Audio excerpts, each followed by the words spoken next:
जय श्री कृष्णा बहनों। तो आज जैसे सभी बहनों को पता है कि वट अमावस्या है और सभी बहनें आज पूजा करने जाती हैं वट वृक्ष के पास। तो सबसे पहले सभी बहनों को वट अमावस्या की बहुत बहुत हार्दिक शुभकामनाएं। तो देखिए इस टाइम पे मैं अपने मायके में थी, तो वहीं से मैं पूजा करने गई थी वट अमावस्या की वट वृक्ष के पास। और मेरे साथ मेरी भाभी, मेरी मम्मी, हम लोग सभी गए थे और कुछ और भी बहनें जो हैं सुहागन बहनें वहाँ पर पूजा कर रही थीं। और इस दिन बहुत ये कुछ सामग्रियाँ, पूजा की सामग्रियाँ बनाई जाती हैं। तो सभी हम लोगों ने जल्दी से उठ के सभी सामग्री तैयार की और उसके बाद हम लोग पूजा करने गए और हम सब ने विधि पूर्वक पूजा की। तो वट अमावस्या के एक दिन पहले ही हम गेहूं को पानी में गला कर रख देते हैं और उसी में चने डाल देते हैं। और तो इसको सामग्री में सुबह हम उबाल कर रखते हैं पूजा विधि में।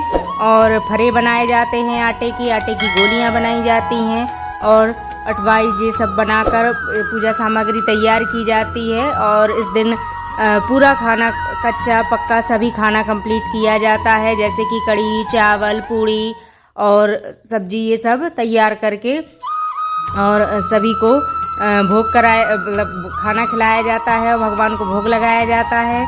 और हम सभी बहनें पूजा करने गए, वहाँ पर हम लोगों ने विधि पूर्वक पूजा की। राधा कृष्ण की जो है प्रतिमा बनाई, उनको श्रृंगार किया।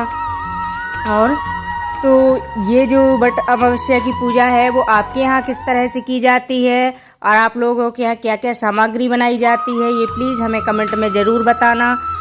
और इस बार इस तिथि पर दोनों पर्व साथ में पड़े हैं, वट अमावस्या भी और सौमंती अमावस्या भी।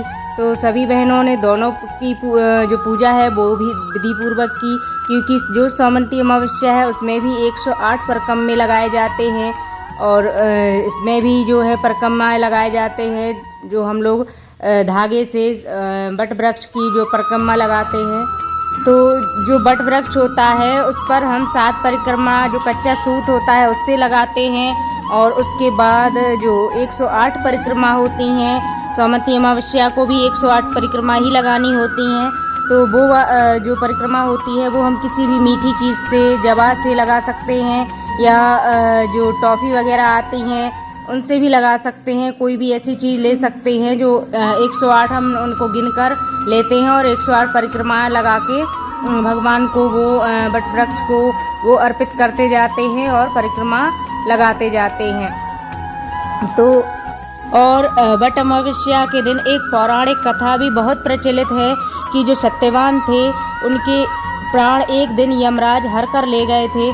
तो उनकी जो पत्नी थी सावित्री माता, उनके प्राण यमराज से तक छीन कर ले आई थी। तो यह स्त्रियों को एक प्रेरणा देने के लिए है कि स्त्रियां अगर चाहें तो क्या कुछ नहीं कर सकती और अपनी पति की जो है सुरक्षा के लिए वो अपने प्राण यमराज से तक छीन कर ला सकती हैं।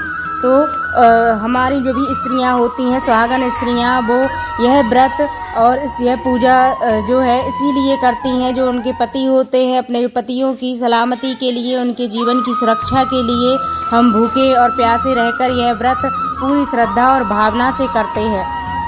और कहा जाता है कि जो वट अमावस्या होती है यह हमारे जो है सभी विकारों को दूर करती है। एक और पौराणिक कथा जो है कहानी है जो सभी स्त्रियां, सुहागन स्त्रियां वट वृक्ष के पास सुनाती हैं, कहती हैं और सुनती हैं कि एक राजा थे, उनकी 7 पुत्रियां थीं। वह अपनी पुत्रियों से बहुत प्यार करते थे। एक दिन राजा ने सोचा चलो अपनी पुत्रियों की परीक्षा ली जाए। तो राजा ने सभी पुत्रियों को अपने पास बुलाया और कहा कि हे पुत्रियों, आप किसके भाग्य का खाती हो? तो सभी पुत्रियों ने, जो उनकी 6 पुत्रियां थीं, उन्होंने कहा कि पिताजी हम तो आपके भाग्य का खाते हैं। तो उन्होंने कहा कि 7वीं पुत्री से पूछा कि तुमने तो कुछ नहीं बोला।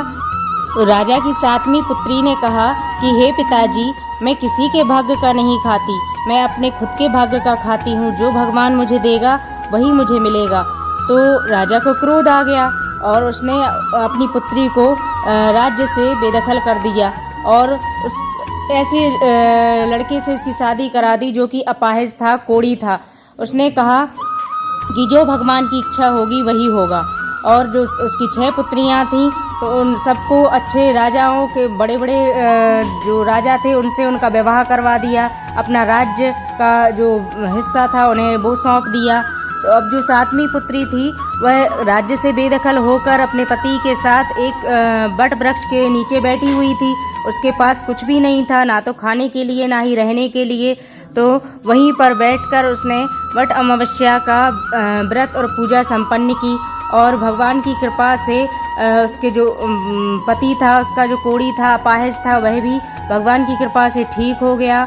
और जो राजमहल जो उसका छिन गया था वो भी उसे मिल गया। और वो पूरी जो 7वीं पुत्री थी वो पूरी तरह से राज्य का सुख भोगने लगी।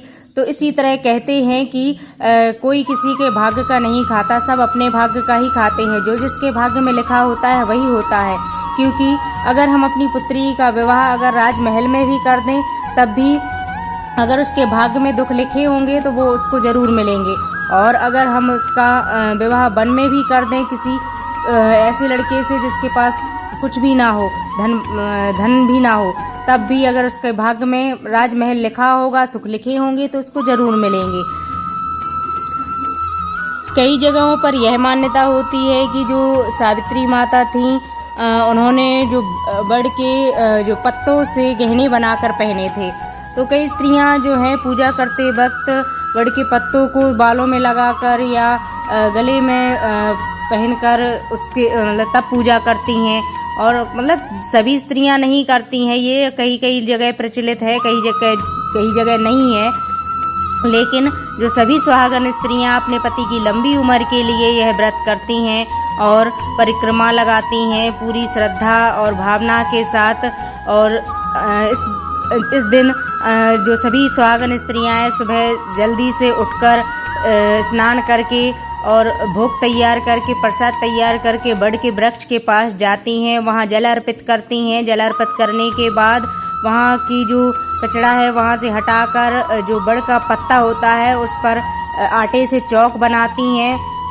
और इस दिन सोमवार के दिन वट अमावस्या पड़ी है तो सोमवती अमावस्या दोनों का साथ में पूजन हो रहा है। तो इसलिए वहाँ पर जो है हम लोग राधा कृष्ण जी की बट पर ही जो है प्रतिमा बनाएंगे और राधा जी को चूड़ी, बिंदी, सारा सुहाग, साड़ी वगैरह ये सब सुहाग अर्पित करेंगे। और वही जो सुहाग है हमारा साड़ी और पूरा जो सुहाग है, अगर हमारी जो सासू माँ हैं अगर वो सुहागिन हैं तो हम उनको वो अर्पित कर देंगे। अगर और सुहाग है तो वो हम वहाँ स्त्रियों को वितरित कर देते हैं। उसके बाद हम परिक्रमा लगाने के बाद जो है बट को भेंट करते हैं उनकी, और उसके बाद आरती करते हैं। आरती करने के बाद हम जो सामग्री होती है, जो फरा होते हैं, चना होते हैं, गेहूं के दाने होते हैं या और जो वशेता होते हैं मीठे वाले, उनको लेकर हम जो है बट वृक्ष के ऊपर फेंकते हैं।